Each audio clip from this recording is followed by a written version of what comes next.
बिस्मिल्लाहिर्रहमानिर्रहीम। अस्सलाम वालेकुम। मेरी प्यारी प्यारी यूट्यूब फैमिली को अफशा के दस्तरखान में खुश आमदीद। आज मैं बकरीद स्पेशल बीफ बिहारी बोटी की ऑथेंटिक रेसिपी आपके साथ शेयर करूंगी, जो खाने में बहुत ही मज़ेदार होने के साथ साथ बिल्कुल नरम और इतनी लेज़दार होगी कि मुंह में जाते ही घुल जाएगी और बहुत ही आसानी के साथ आप इसे घर में बना सकते हैं। इसमें कौन कौन से मसाले शामिल करूंगी, इसके लिए वीडियो को पूरा देखें और स्टेप बाय स्टेप रेसिपी को फॉलो करें। तो चलिए रेसिपी स्टार्ट करते हैं। मेरी हर आने वाली वीडियो की अपडेट के लिए सब्सक्राइब बटन पर क्लिक कीजिए और नीचे दिए गए बेल आइकॉन को लाजमी प्रेस कीजिए और रेसिपी पसंद आए तो थम्स अप दीजिए। तो सबसे पहले मैंने यहाँ 500 ग्राम बीफ के गोश्त की पट्टियाँ बनवाई हैं और ये 3 से 4 इंच तक लंबी हैं और बिल्कुल पतला पतला इनको कट किया हुआ है। गोश्त रान के अलावा कहीं का भी इस्तेमाल कर सकते हैं ताकि बीफ बिहारी बोटी सॉफ्ट और जूसी बने। तो चलिए इन पर मसाला लगाना स्टार्ट करते हैं। सबसे पहले मैं शामिल करूंगी दही, जिसका पानी निकाल लिया है और ये बिल्कुल खुश्क है। तो दही जाएगा 4 टेबल स्पून। 2 अदद दरमियाने साइज की प्याज, जिसे चॉप करने के बाद इसका पानी भी निचोड़ लिया है, इसमें शामिल करूंगी। फ्राइड प्याज का पाउडर 3 टेबल स्पून इसमें जाएगा। अजवाइन हाफ टी स्पून और इसे दोनों हाथों से मसल कर इसमें शामिल कर रही हूँ। गरम मसाला पाउडर हाफ टेबल स्पून, जावित्री पाउडर 1/4 टीस्पून, जायफल पाउडर 1/4 टीस्पून, भुना हुआ ज़ीरा जिसे दरदरा सा कूट लिया है 1 टीस्पून, लाल मिर्च powder 1 teaspoon, paprika powder 1 teaspoon, कच्चा पपीता 4 टेबल स्पून जाएगा, जिससे गोश्त अच्छी तरह से टेंडर होगा, और लहसुन अदरक का पेस्ट 1 टेबल स्पून, हरी मिर्च बारीक चॉप की हुई 1 टेबल स्पून, नमक 1 टेबल स्पून, काला नमक 1 टेबल स्पून और आखिर में कचरी पाउडर 1 टेबल स्पून इसमें शामिल कर रही हूँ। इन तमाम मसालों को अच्छी तरह से मिक्स कर लूँगी। तमाम मसाले खुश्क करके इसमें शामिल करें, जैसे प्याज, हरी मिर्च, दही, इनका पानी निचोड़ लें।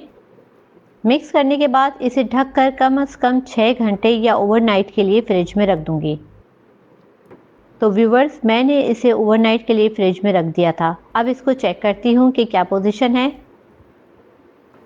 इसमें एक ज़बरदस्त लेस आ चुका है और बिहारी बोटी बहुत अच्छी तरह से मैरिनेट हो चुकी है।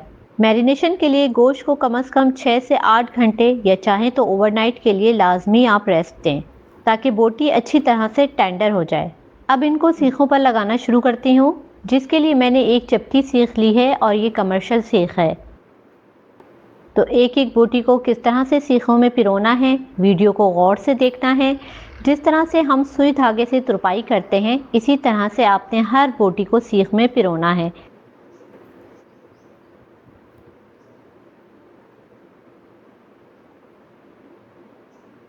इस तरह से पिरोने का फ़ायदा ये होता है कि पट्टी लंबी होने की वजह से एक तो लटकेगी नहीं और दूसरी बात ये कि बिहारी बोटी टूटकर नहीं गिरेगी, वरना आम तौर पर बोटी जब गल जाती है तो सीख से गिरना शुरू हो जाती है।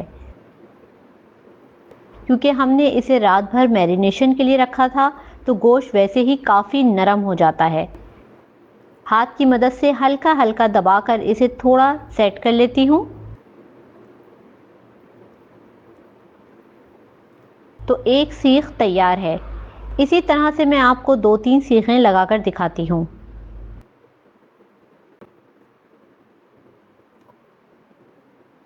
बिहारी बोटी बनाने के लिए चपटी सीख का ही इस्तेमाल करें, क्योंकि जब इसे कोयले पर सेकते हैं तो इसे आराम से पलट सकते हैं।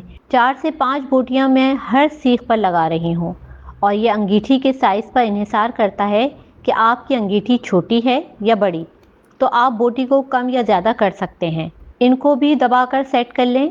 तो देखें कितनी आसानी के साथ दूसरी सीख पर भी मैंने बोटियां पिरो दी हैं। ज़्यादा गैप नहीं रखना, बोटियां मिली हुई होनी चाहिए ताकि जले नहीं। यहाँ मैं बोटियां सीखों पर लगा रही हूँ। इसके साथ ही मैंने अंगीठी में कोयले जला लिए थे, क्योंकि बीफ बिहारी बोटी को सीखने के लिए कोयले बिल्कुल सफ़ेद होने ज़रूरी हैं। और ये बात बहुत अहम है, अगर कोयले सफ़ेद नहीं हुए तो हीट ज़्यादा होने की वजह से बोटियां जलने का खदशा होगा। इसके लिए ज़रूरी है कि कोयले की आंच मीडियम हो और ये जब ही मुमकिन है जब आप कोयला इतना जलाएं कि वो सफ़ेद हो जाए।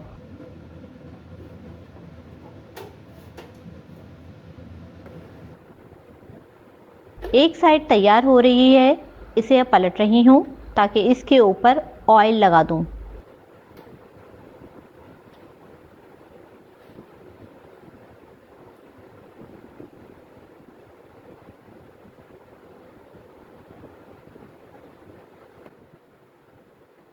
ऑयल सिलिकॉन ब्रश की मदद से भी लगा सकते हैं, लेकिन मैंने एक सीख में ऊन के धागे बांध लिए थे ताकि हाथों पर हीट ना आए।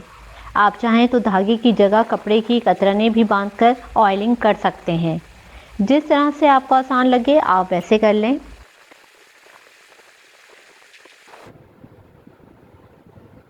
ये साइड भी तैयार हो रही है, इसे फिर पलट दूंगी ताकि थोड़े ऑयल में भी पक जाएं।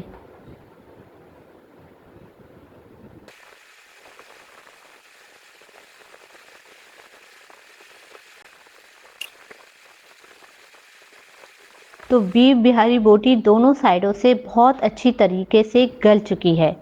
मुझे तकरीबन 8 से 9 मिनट लगे हैं इनको दोनों तरफ से सेकने में। और देखें कहीं से भी आपको जली हुई नज़र नहीं आएगी और कलर भी बिल्कुल परफेक्ट है। तो मेरे प्यारे प्यारे YouTube family members, beef Bihari बोटी रेडी टू सर्व है। तो इसे आप कच्चे पपीते में बनाएं, पक्के पपीते में बनाएं या टेंडराइज़र इस्तेमाल करें, रिज़ल्ट इसका ऐसे ही होना चाहिए।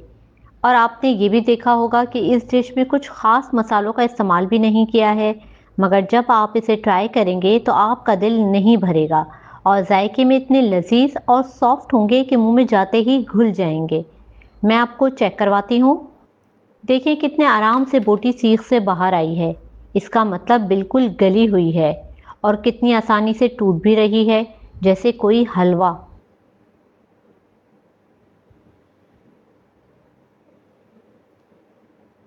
बिल्कुल टेंडर है।